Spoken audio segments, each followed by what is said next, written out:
போய் வேத பொருளதாய் பொருள் முடிவதாய் பெருவெளியதாய் புதையின்றீரல் கதியதாய் கருதறியதாய் பருகமுதமாய் புலனைந்து ஆய கரணமாய் தென்னை மரணமாற்றிய கருணை வார்த்தையிருந்தவாறே உததி கூப்பிட நிருதரார் பெழ உலகு போற்றிட வெல்கலாப ஒரு பராக்கிரம துரகமோட்டிய உறவ கோகிரி நண்பா வானோர் முதல்வா பார்ப்பதி புதல்வா கார்த்திகை மூலைகட்டே கிட உண்ட வாழ்வே மூளறி பார்க்கட சயிலமேற்பயில் முதிய மூர்த்திகள் தம்பிரானே கரணமாய் தென்னை மரணமாற்றிய கருணை வார்த்தை இருந்தவாறே முததி மூர்த்திகள் தம்பிரானே.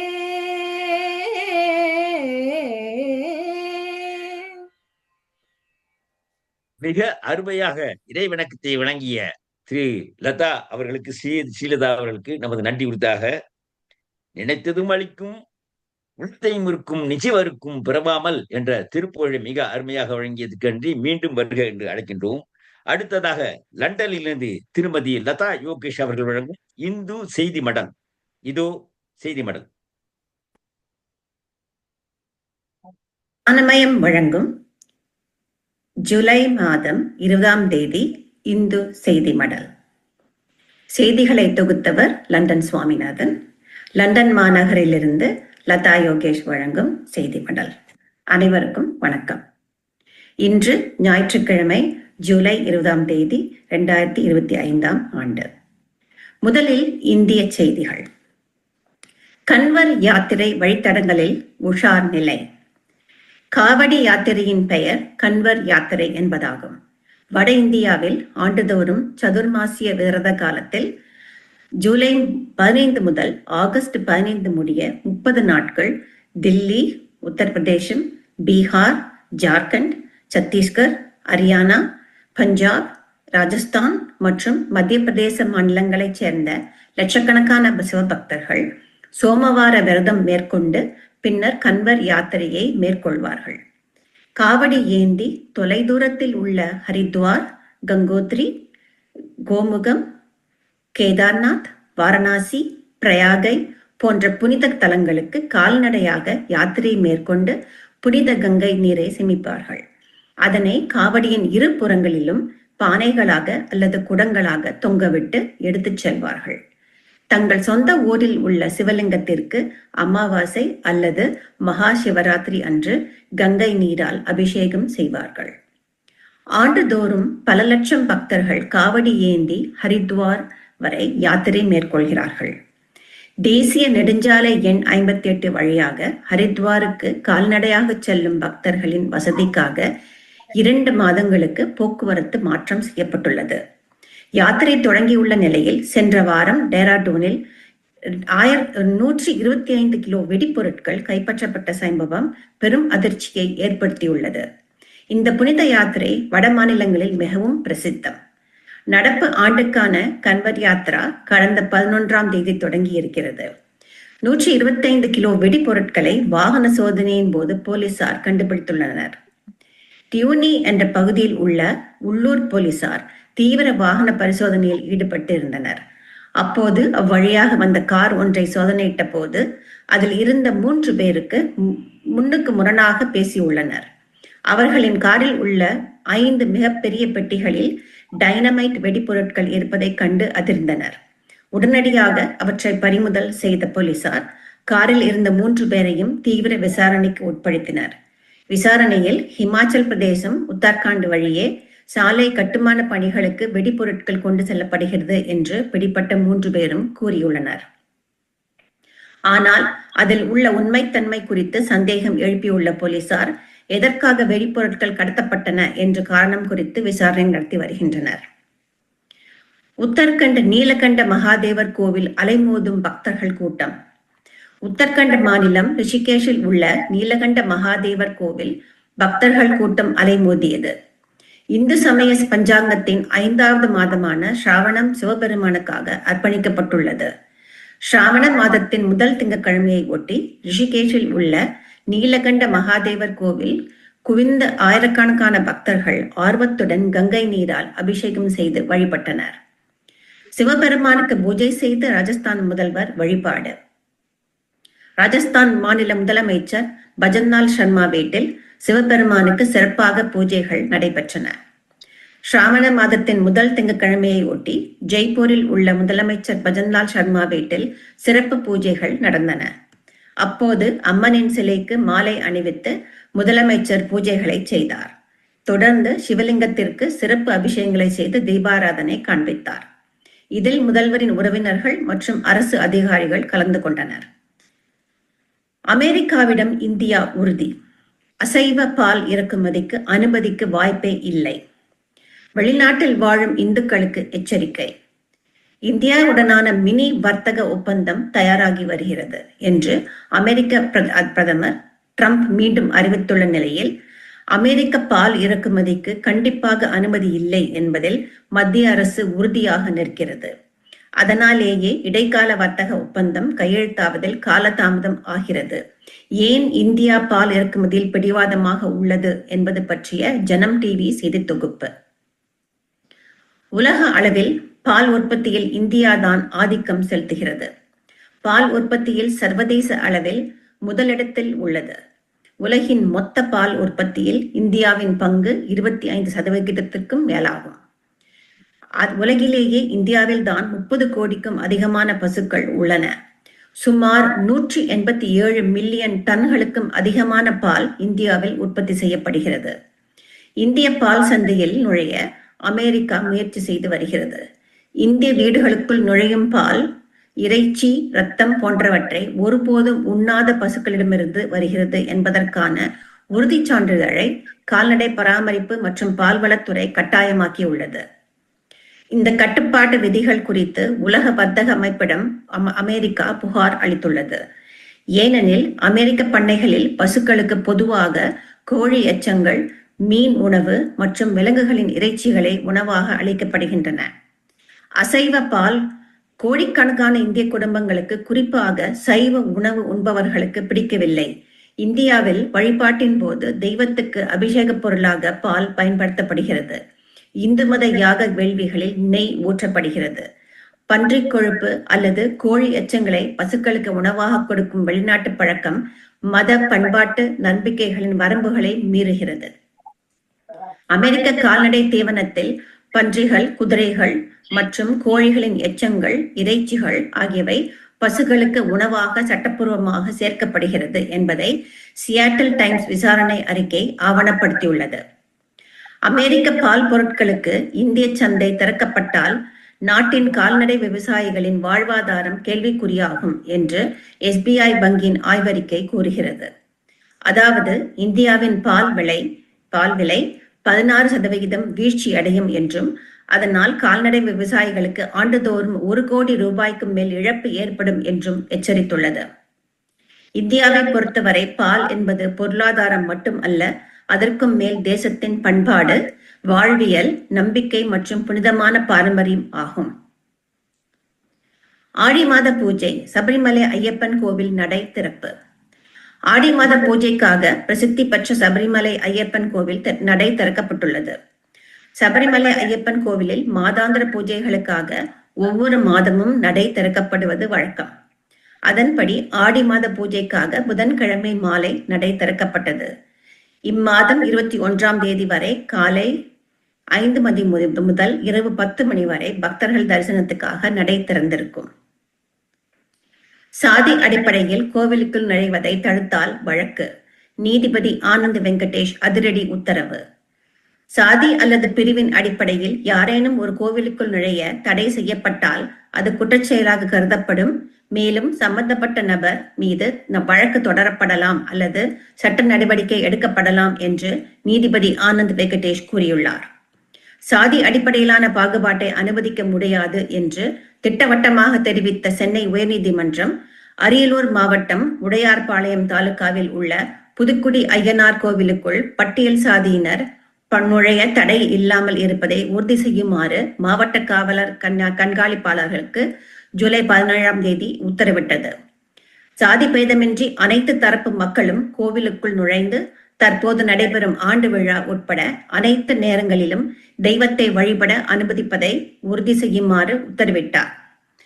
மனுதாரர் தனது மனுவில் புதுக்குடி கிராமத்தில் உள்ள ஐயனார் கோவில் பல தசாப்தங்களாக இருந்து வருகிறது என்றும் அனைத்து சாதிகள் மற்றும் பிரிவுகளைச் சேர்ந்த கிராம மக்களும் நீண்ட காலமாக வழிபட்டு வருவதாகவும் தெரிவித்தார். இருப்பினும் 2019ஆம் ஆண்டில் ஒரு குழுவினர் கோவில் வளாகத்தில் புதிய கோவில் கட்ட முடிவு செய்து பட்டியல் சாதியினரால் வைக்கப்பட்டிருந்த அனைத்து சிலைகளையும் இடித்து தள்ளினர். பட்டியல் சாதியைச் சேர்ந்த நன்கொடையாளரின் பெயருடன் நிறுவப்பட்ட ஒரு பெரிய அய்யனார் சிலை கூட அகற்றப்பட்டு கோவில் கிணற்றில் வீசப்பட்டதாக மனுதாரர் குற்றம் சாட்டினார். மேலும் ஜூலை 16 முதல் 31ஆம் தேதி வரை நடைபெற உள்ள கோவில் தேர் திருவிழாவில் பட்டியல் சாதியினரை பங்கேற்க உத்தரவிடுமாறும் மனுதாரர் கோரினார். அடுத்ததாக வெளிநாட்டு செய்திகள். இங்கிலாந்து நாடாளுமன்றத்தில் ஹனுமான் சாலிசா. ஆன்மீக சொற்பொழிவாளர் பண்டிட் தீரேந்திர கிருஷ்ண சாஸ்திரி இங்கிலாந்தில் சுற்றுப்பயணம் மேற்கொண்டுள்ளார். அவருக்கு இங்கிலாந்து நாடாளுமன்றத்தில் அளிக்கப்பட்ட வரவேற்பு நிகழ்ச்சியில் ஹனுமான் சாலிசா படிக்கப்பட்டது. இங்கிலாந்து நாடாளுமன்றத்திற்குள் ஹனுமான் சாலிசா படிப்பது இதுவே முதல் தடவையாகும். தீரேந்திர சரஸ்வதி சாஸ்திரி காவி உடை அணிந்து மந்திரங்களை சொல்ல மற்றவர்கள் அவரை பின்பற்றி ஹனுமான் சாலிசா பாடினர். இந்த வீடியோ தற்போது வைரலாகி வருகிறது. தீரேந்திர சாஸ்திரியின் சர்வதேச சுற்றுப்பயணத்தின் ஒரு பகுதியாக இந்த விஜயம் அமைந்தது. அவர் ஆஸ்திரேலியா, அமெரிக்கா மற்றும் ஐரோப்பா போன்ற நாடுகளில் ஆன்மீக நிகழ்வுகளிலும் சொற்பொழிவுகளிலும் கலந்து கொள்கிறார். ரத யாத்திரையில் பக்தர்கள் மீது முட்டை வீச்சு, வெறுக்கத்தக்க செயல்கள் என இந்தியா கண்டனம். கனடாவின் டொரண்டோ நகரில் நடந்த ரத யாத்திரை கொண்டாட்டத்தின் போது பக்தர்கள் மீது முட்டை வீசப்பட்ட சம்பவம் பெரும் அதிர்ச்சியை ஏற்படுத்தியுள்ளது. இச்சம்பவம் குறித்து இந்தியா கடும் கண்டனம் தெரிவித்துள்ளது. கனடாவின் டொரண்டோ நகரில் நடந்த ரத யாத்திரை கொண்டாட்டத்தின் போது பக்தர்கள் மீது முட்டை வீசப்பட்ட சம்பவம் பெரும் அதிர்ச்சியை ஏற்படுத்தியுள்ளது. இச்சம்பவம் குறித்து இந்தியா கடும் கண்டனம் தெரிவித்துள்ளதுடன் இதை வருந்தத்தக்க செயல் என்றும் குறிப்பிட்டது. லண்டனில் ஹரே கிருஷ்ணா ரத ஊர்வலம். லண்டனில் ஆண்டுதோறும் ஹரே கிருஷ்ணா இயக்கத்தினர் நடத்தும் ரத யாத்திரை இன்று ஞாயிற்றுக்கிழமை நடந்து கொண்டிருக்கிறது. லண்டன் மாநகரில் பிரபலமான ஹைட் பார்க் கார்னர் அருகில் தொடங்கிய ரதங்கள் ட்ரஃபால்கர் ஸ்கொயரை நோக்கி சென்று கொண்டிருக்கின்றன. நமது நிகழ்ச்சி முடிவடையும் நேரம் அதே நேரத்தில் தேர்கள் நிலைக்கு வந்துவிடும். அங்கு லட்சக்கணக்கானோருக்கு மாலை 5 மணி வரை இலவச உணவும் வழங்கப்படுகிறது. கலை நிகழ்ச்சிகளும் நடைபெறுகின்றன. மத்திய லண்டன் பகுதியில் அனுமதிக்கப்படும் ஒரே இந்து ஊர்வலம் இது ஒன்றுதான். இத்துடன் செய்திகள் நிறைவடைந்தன. உலக இந்து மத செய்திகளை தொகுத்து வழங்கியவர் லண்டன் சுவாமிநாதன். லண்டன் மாநகரிலிருந்து லதா ஐயர் வாசித்த செய்தி மடல் இது. அடுத்த ஒளிபரப்பு ஜூலை மாதம் 27ஆம் தேதி ஞாயிற்றுக்கிழமை லண்டன் நேரம் பகல் 1 மணிக்கும் இந்திய நேரம் மாலை 5:30 மணிக்கும் நடைபெறும். வணக்கம். நன்றி திருமதி லதா யோகேஷ் அவர்களே, மிக அருமையாக செய்திகளை வழங்கியமைக்கு நன்றி. அடுத்ததாக திருவாவடுதுறை ஆலயம் பற்றி பெங்களூரிலிருந்து திருமதி பிரகன்நாயகி சத்யநாராயணன் அவர்கள் உரை வழங்க இருக்கின்றார். இதோ பிரகன்நாயகி. ஆலயம் அறிவோம் வழங்குவது பிரகன்நாயகி சத்யநாராயணன். திருவே என் செல்வமே, தேனே வானோர் செழுஞ்சுடரே, செழுஞ்சுடர் நல்ஜோதி மிக்க உருவே, என் உறவே, என் ஊனே, ஊனின் உள்ளமே, உள்ளத்தின் உள்ளே நின்ற கருவே, என் கற்பகமே, கண்ணே, கண்ணின் கருமணியே, மணியாடு பாவாய், காவாய் அருவாய வல்வினை நோயடையா வண்ணம் ஆவடு தன்துறை உரையும் அமரர் ஏரே. திருநாவுக்கரசர் திருவடி போற்றி. ஆலயம் அறிவோம் தொடரில் இன்று நமது யாத்திரையில் இடம்பெறுவது தமிழ்நாட்டில் சோழ மண்டலத்தில் அமைந்துள்ள திருவாவடுதுறை திருத்தலமாகும். இந்த பிரசித்தி பெற்ற திருத்தலம் மாயவரம் கும்பகோணம் சாலையில் அமைந்துள்ளது. இறைவனின் திருநாமங்கள் கோமுத்தீஸ்வரர், மாசிலாமணீசர், கோகழிநாதர், போதிவனநாதர், சிவலோக நாயகர். அம்மன் அதுல குசநாயகி, ஒப்பிலா முலையம்மை. ஸ்தல விருட்சம் அரசமரம். தீர்த்தம் கோமுக்தி தீர்த்தம், கைவல்ய தீர்த்தம், பத்ம தீர்த்தம். இத்தலம் பற்றிய ஏராளமான புராண வரலாறுகள் உண்டு. ஒரு சமயம் சிவபெருமானுக்கும் பார்வதி தேவிக்கும் கைலையில் சொக்கட்டான் ஆட்டத்தில் போட்டி ஒன்று நடைபெற்றது. தோல்வி அடைந்தவருக்கு ஒரு தலமும் இருக்காது என்ற போட்டி விதியுடன் திருமாலின் முன்னர் ஆட்டம் ஆரம்பித்தது. முதல் ஆட்டத்தில் தாயம் விழ அம்பிகை ஜெயித்தாள். அடுத்து தொடர்ந்த 50 ஆட்டங்களிலும் தேவியே ஜெயிக்க இன்னொரு 350 ஆட்டங்கள் நடந்தது. அனைத்திலும் தேவியே ஜெயிக்க அனைத்து தேவர்களும் தேவியே முக்கியம் என்று கூறினர். கடைசி ஆட்டத்தில் வெற்றியால் குதூகலித்த தேவி இறைவனுடைய காய்களை வெட்டியதோடு கடைசி காயை சடார் என்று ஒலியுடன் வெட்டினாள். இதனால் கோபமடைந்த சிவபிரான் மாடே போ என்று கூறினார். திருமால் உள்ளிட்ட அனைவரும் அவரது கோபத்தை தணிக்க அவர் தேவியிடம், உன்னை கூறிய சொல் வாசை சொல் அல்ல, மாடு என்ற சொல் என் பக்கத்தில் எப்போதும் உள்ளவள் என்ற பொருளில் அமைந்த சொல். ஆனால் உலகத்தார் அறியும் பொருளில் நீ காசிக்கு சென்று பசுரூபம் கொண்டு அங்கிருந்து பல தலங்களையும் தரிசித்து அவற்றை பரிசுத்தமாக்குவாய். எந்த தலத்தில் உனது இடது கண் துடிக்கின்றதோ அங்கு அந்த தலத்தில்தான் எழுந்து உன்னை ஆட்கொள்வேன் என்று கூறி அருளினார். அதன்படி தேவி காமதேனுவை நினைக்க காமதேனு உமாதேவியின் முன் தோன்றி உமைக்கு தன் உருவத்தை தந்தாள். அங்கிருந்து தலம் தலமாக சென்ற உமாதேவி திருவாவடுதுறை வரும்போது இடது கண் துடித்து இடது பாதம் இடரவே அங்குள்ள மாசிலாமணி ஈசருக்கு பாலினால் அபிஷேகம் செய்தாள். தை மாதம் வளர்பிறை சப்தமி அன்று லிங்கத்திலிருந்து சிவபிரான் எழுந்தருளி தன் முடிமேல் இருந்த கங்கா தீர்த்தத்தால் பசுவின் மேல் தெளிக்க பசு உருவம் நீங்க பெற்று உமாதேவி தோன்றி இறைவனின் இடப்பாகத்தில் இடம்பெற்றார். திரு பிளஸ் ஆ பிளஸ் அடுதுறை பசு அடுத்து சாபம் நீங்க பெற்ற இடமாதலால் இந்த தலம் திருவாவடுதுறை என்ற பெயரை பெற்றது. இன்னொரு வரலாற்றின்படி ஒரு காலத்தில் பிரம்மாவிடமிருந்து வேதங்களை கோமுகாசுரன் என்ற அசுரன் பறித்து வேதங்களை கடலுக்கு அடியில் ஒளித்து வைத்திருந்தான். இதனால் மனம் வருந்திய வேதத்தில் இருந்த தர்ம தேவதை இந்த தலத்தில் எழுந்தருளி உள்ள ஈசனை வணங்கவே அதை கண்ட விநாயகர் தன் தந்தையான சிவபிரானிடம் தர்மனுக்கு அனுகிரகித்து அவரை இங்கு வெள்விடையாக்கி அதில் தாங்களும் உமாதேவியும் ஆரோகணிக்க வேண்டும் என்று வேண்டினார். அதற்கிணங்க ஈசன் தர்மனுக்கு சிவதீட்சை செய்து, நீ இன்று முதல் என் ரிஷப வாகனமாக ஆக கடவா என்று கூறி அருளினார். அன்று முதல் இந்த தலம் சிவபெருமானின் நந்தி கஷேத்திரமாக விளங்குகிறது. இது நந்தி தலம் என்ற சிறப்பு பெயரையும் பெற்றது. இந்த தலம் பற்றிய இன்னொரு வரலாறும் உண்டு. முசுகுந்த சக்கரவர்த்தி புத்திர பேறு இல்லாமல் வருந்தி சிவபிரானை தொழவே அவரது கனவிலே தோன்றி, நீ ஆரூரில் என்னை வழிபடுவது போல் இந்த துறைசை தலத்திலும் வழிபட்டால் நீ புத்திரனை பெற்று மகிழ்வா என்று கூறி அருளினார். அதன்படி முசுகுந்த சக்கரவர்த்தி திருவாவடுதுறையில் வந்து வழிபட அவருக்கு புத்திர பேறு கிட்டியது. இங்குதான் திருமூலர் 3000 ஆண்டுகள் தவம் சிருந்து 3000 பாடல்களை ஆண்டுக்கு ஒன்றாக இயற்றி அருளினார். நவகோடி சித்தர்புரம் என்று அழைக்கப்படும் இங்குதான் போகர் என்ற சித்தர் தனது சீடனான திருமாளிகை தேவருக்கு தனது பாதுகையை கொடுத்து, இதனை பூஜித்து திருவாவடுதுறையிலேயே இருப்பாயாக என்று கூறி அருளினார்.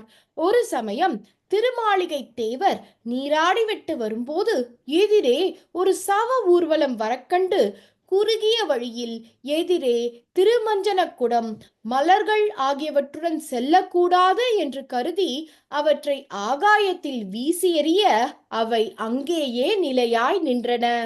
பிள்ளையாரை அவர் துதி செய்ய பிணம் உயிர் பெற்று நடக்க ஆரம்பித்தது. இது கண்டு அனைவரும் அதிசயித்தனர். இன்னொரு சமயம் நரசிங்கன் என்னும் சிற்றரசன் இவரை சிறைப்பிடிக்க ஆணையிட படை வீரர்கள் திரண்டு வந்தனர்.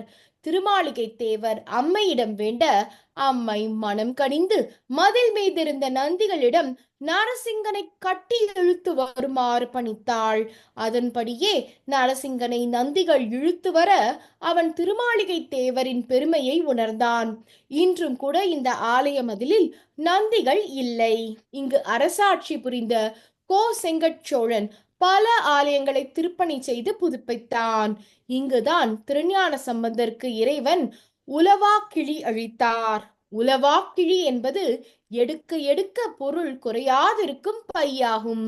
இந்த தலத்தில் தேவார திருவாசகம் அருளிய திருஞான சம்பந்தர், அப்பர், சுந்தரர், மாணிக்க வாசகர் ஆகிய நால்வரும் பாடல் இயற்றி வழிபட்டுள்ளனர். இங்குள்ள கோவிலில் 3 ராஜகோபுரங்களும் 20 விமானங்களும் பெரிய அளவிலான வசந்த மண்டபமும் உள்ளன. ஸ்ரீ மாசிலாமணி பெருமானின் கர்ப்ப கிரகம் 19.5 அடி கொண்டு சதுரமாக உள்ளது. இங்குள்ள அர்த்த மண்டபத்தில் தியாகராஜரும் கமலாம்பிகையும் எழுந்தருளி உள்ளனர். எல்லையில்லா பெருமை பெற்ற இந்த திருத்தலத்தில்தான் சைவமும் தமிழும் வளர்க்க தோன்றிய 18 சைவ ஆதீனங்களுள் தலை சிறந்த ஒன்றாக விளங்கும் திருவாவடுதுறை ஆதீனம் உள்ளது.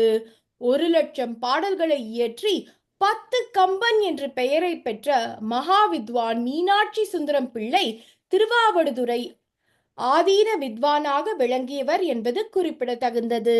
இவரிடம் பயின்றவரே மகாம கோபாத்தியாய உவே சுவாமிநாத ஐயர் ஆவார். காலம் காலமாக லட்சக்கணக்கான பக்தர்களுக்கு அருள் பாலித்து வரும் அதுல குசநாயகி அம்மையும் கோமுக்தீஸ்வரரும் அனைவருக்கும் சர்வ மங்களத்தை தர ஞானமயம் சார்பில் பிரார்த்திக்கின்றோம். நன்றி, வணக்கம்.